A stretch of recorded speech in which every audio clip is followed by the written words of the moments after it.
Welcome back to Enlighten, and we're not going to do much of an intro this time because we're in the same room as we were last time. But today we are talking about taking offence. Dun dun dun. So Donna, are you easily offended? I don't think I am easily offended. I think I'm very open to different things. I probably should get more offended by people, to be honest. Sometimes. And then there's people who get offended on other people's behalf. I remember you talking about that before. Yeah. Why are you not offended by that? Yeah. Do you know that? Yeah. I just I'm one of these ones that knows where people are coming from. So if somebody says something, I know that they probably don't mean it or something. Well, I like to think that they don't mean it. Yeah. So I don't get offended. I suppose it depends what it is to say as well.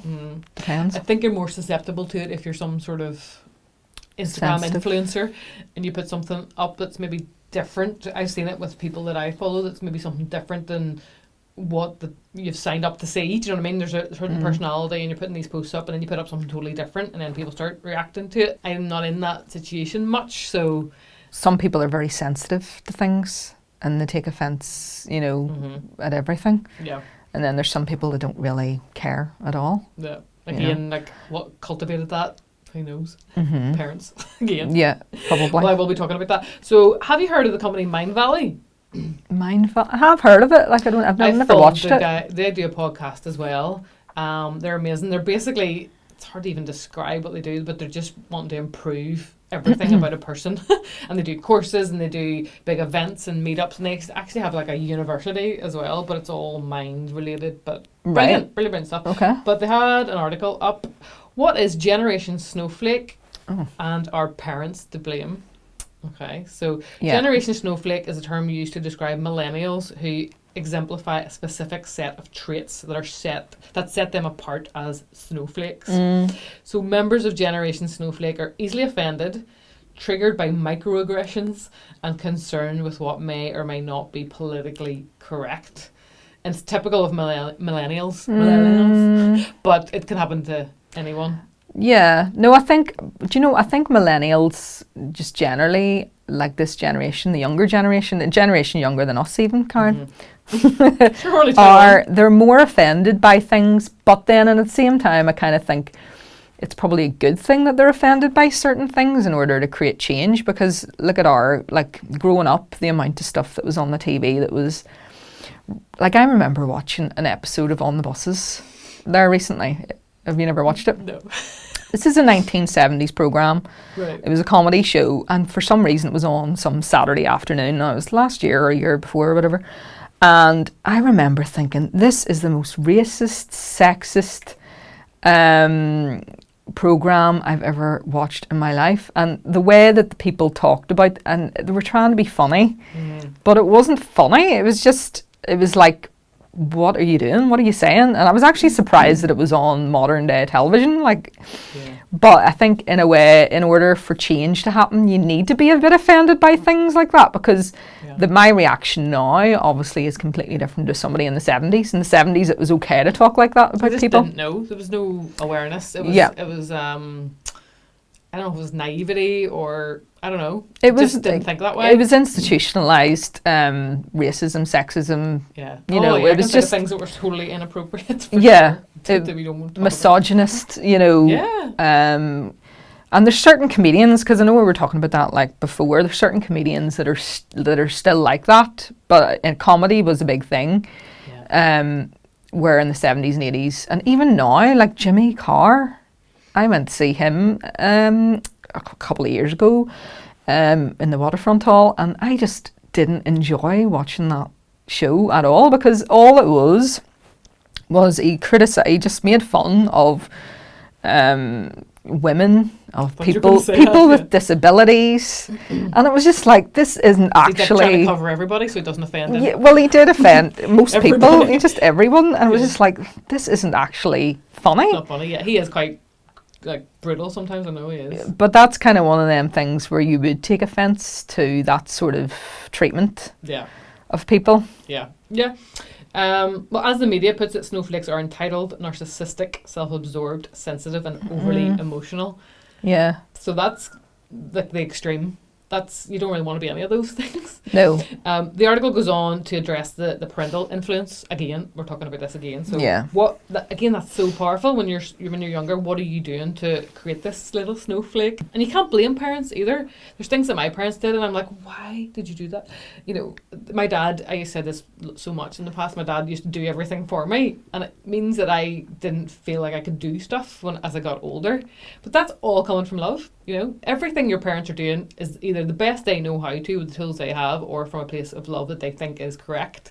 But now there's so much more awareness. I imagine parents are a wee bit different now. I see it in my friends. They're doing things differently because they're aware. It's a really good age for us now to be parents if we were, because we're so aware and we know what can kind of affect people. But at the end of the day, you got to take responsibility for your own life. You know? Yeah. The 3 points in the article that they bring up are being overly emotional, sensitive, and entitled. So if you said you were that to a certain person, they wouldn't be too happy about it. No. I don't think I would react very well. So I'll touch upon each of those. Being overly emotional. So if you're overly emotional, it's perhaps because you haven't been taught how to deal with emotions when you're younger. Yeah. Although I would think I would go the opposite way. I would be more suppressed. But again, if you haven't been taught, you might launch out. You know, that's the anger that we've talked about. If you're really, really angry, you haven't been taught how to, and you're going to love this, how to sit with the feelings. So they want parents to sit, the child to sit with the anger. So see these guys in the Mind Valley thing, are they saying that millennials are snowflakes and they need to be less snowflakes? Well, that article was written with the premise, with the reason why they're like that. So I'm getting into that now, why the parent... is it a bad thing? Nobody wants to be overly sensitive. No. Narcissistic and self-absorbed. It's not a good trait. Yeah. So they're going to go on to why they're like that. Why do you think they should be a wee bit of a snowflake? I think it's maybe I'm looking back like over recent months and stuff with the whole, movements of like Black Lives Matter and stuff like this. I think it's good for a generation to have a little bit of a offense. It's not the same though. It's not the same. Snowflake, they're saying snowflake is that overly sensitive, like you're just reacting to everything and getting really angry about it and emotional. Yeah. But then if people that would be like offended about certain things, they would be labelled snowflakes, like on Twitter and stuff. If somebody says, about people going, "Oh, you're a snowflake." Well, what's overly emotional as well? Who decides? Who's the emotional place? Well, this is the thing. Like, what is it you're getting offended about? Yeah. So that one, as I say, is as a parent, you can sit with your children and let them feel the emotions and not, let it get out of control, and then they will be able to deal with it better when they get older, apparently. Mm-hmm. Sensitive, so obviously it's a good thing, so that's what I wrote down, and you think it is as well, but when it's extreme, it can become a problem. That's your predominant reaction. If you're offended at everything, then yes. Yeah, and the author suggests that parents heal the initial trigger. So a lot of it's all about the words that you use. So we're saying this all the time. So instead of saying something like, "You're not getting this," which I can definitely remember from my childhood, like I couldn't do maths at all, and I got a tutor in, and I had my dad help me, and he used to get so frustrated, really angry with me. But when I look back, he did a lot of night shift, and he probably had the patience of a gnat. He was tired. Yeah, and that's why he's reacting that way. But instead of saying, you're not getting this, what they could be actually hearing, not instead of saying it, what they could be hearing is, "I'm not good enough," when you're saying that. And then that is the type of thing that stays with people for decades. You're not good enough. Why are you not getting this? Yeah. You remember stuff like that? And then when somebody says something similar to it, then you get offended. Yeah, exactly. What about personal experiences, Em? Of being offended by things. I have. Obviously, I've been offended by things. You've said to me in the past that you're not, but I think you do be sometimes. On the surface, you won't appear to be. Yeah, I'll not say. You'll not see it in your face. You'll go away and then tell me about it later. I'll be annoyed about it at the time and be pissed off about it and think about it and ruminate on it and then vent about it. Now I'm ready to talk about it. Now I'm ready to vent about this thing that happened to me. I've correlated a plan of chat. Yeah. Now I'm actually offended and I have to tell you about it. Yeah. I wasn't offended until you told me to be. Yeah. I remember that happened to me once with you. Yeah. With me? Somebody shouted at me. And then you were like, "Are you happy with the way they talk to you like that?" Do you remember? Oh, yes. And then I was offended. I was actually only offended after you had told me and called it out. Well, was that a good thing? No, it was a good thing, but it was that it was me seeking approval thing again. I think. Happy with it? Yeah, and sometimes it takes for another person to see the situation, and then it's like going to counselling or talking to your friend. Counsellors are totally different because they have no history of you and they see it as it is. Just looking in from the outside, what just happened there? Yeah. I know, because I probably wouldn't have taken any offence until you said, and then it was like, I should be offended. And I was reading there about how nowadays we don't actually take offence enough in certain situations. Like, say, for example, you were applying for a job and you spent loads of time making this CV and stuff like this, and you'd sent it off to all these employers. Employers don't even send you back any feedback now. They're just like, they ignore you. In fact, they make it obvious we will not be giving you feedback now. We're just ignore, and you've spent all that time doing it, and it's almost like you expect it though. Or if you send an email to somebody or a text message and they don't reply, whereas before you would have been offended by that because of modern society. It's like, not worry about it, but you should be offended in a way if people just ignore you. You're not putting you as a priority. Yeah. I get annoyed when people don't reply to my text messages. I get offended. I get offended. That's a trigger for me for when people ignore me. People ignore I'll never ignore you, Donna. I know you won't. You're very good, actually. You're very good. But if anyone kind of ignores me or is late or, that it's triggers really me. Disrespectful. Lateness is, I've said that before, I think it's really disrespectful if somebody turns up late. Unless there's some sort of, okay, if you're a mum and the kids, there's things happen, but if you just kind of left it too late and just faffed about, then come on, you know what I mean? If I was a job interview, you wouldn't go down too well. Yeah. Why should you treat your friends any different? I think it's a respect thing. You feel like somebody doesn't respect you if they're late or they don't explain. Because I would never be late, ever. No. And my dad's You're like me. You're always 10 minutes early for everything. Yeah, I'm the same. Mark, we were early for you. No, but I'm the same. I have to be there. I would feel it just feels good to be a wee bit early. Like, prepared. I did that for my dad. He'd be the type to be at the airport about 5 hours too early. Like, ridiculously, and you're just like, ugh. I would be the same. Just in I'd case. rather be there too early than too late. Oh, well, yeah, running about panicking. Yeah, that can't be bothered. That stresses me out. That's what does. Yeah. Well, you can take offence. Now, I know of situations of people that take offence to things on social media, where to the point where they would have like a proper full-on fight with a random stranger about a thing and get embroiled in like a big discussion and Twitter's good for that. Back and forth, and do you know what I mean? And that's the sort of thing I don't do.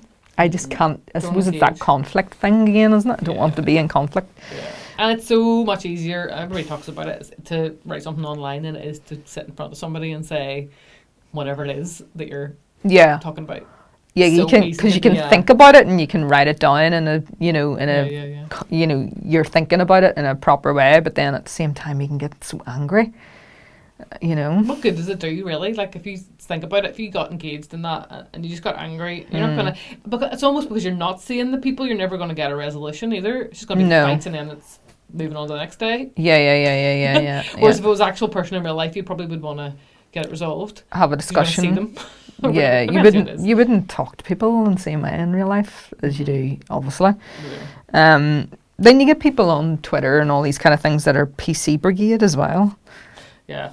And then there's stuff that celebrities put up from years ago and it all comes back to haunt them.